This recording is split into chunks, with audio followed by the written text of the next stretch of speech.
Oh, guys.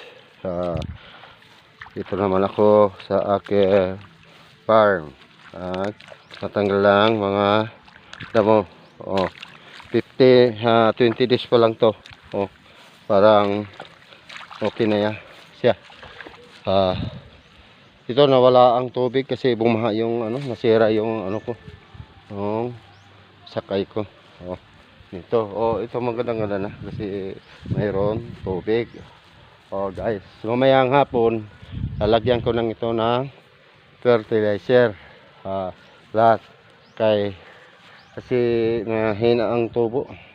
Oh, guys, 20 days na ito yung ko. Palay ko kailangan linisan mabuti. Ito alagaan mabuti kasi hindi lang basta-basta pagtatanim ng palay. Oh, yan ang ko. Farm ko.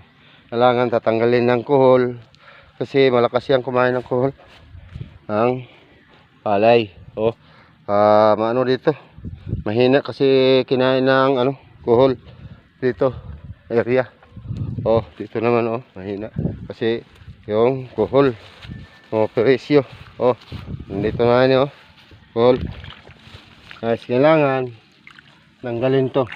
Pero hindi na masyado sila makakatake kasi malaki na. Ito. Guys. Yan, kuhol. Natanggal to. Oh.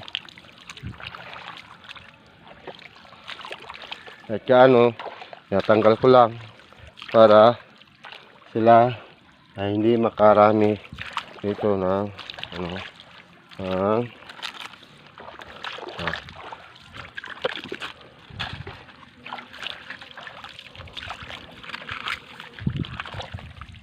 and yung ko irrigation ko ay tag lang to, mayroong tubig o katuyo nga ni o El Nino. Isang dalawang 20 days lang yan. Kung wala nang ulan, wala na yan tubig, hindi na yan matutubigan kasi ulan lang ang dito inaantay. Oh, dito may hinaina pa guys yung kanin ko. Ayan guys, kailangan na nila sila ng pagkain ng fertilizer at saka organic.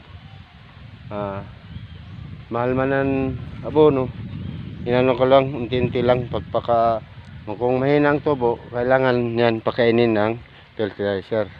Yan guys, mga karels o mga agri ko dyan, follow or share o comment o like and share. Salamat pala ang inyong pag sa akin. Oh, yan. Pagpapalo or mayroon ka matututunan o mayroon ka maanuhan sa akin kung mag-antay ka lang ng video ko kasi yung hilig ko horticulture at saka nyugan at saka yung pagtatanim ng gulay. Yun sa akin, yung pati kakao yung aking hilig. Parting laban lang kahit agaan. Salamat guys sa inyong mga followers ko.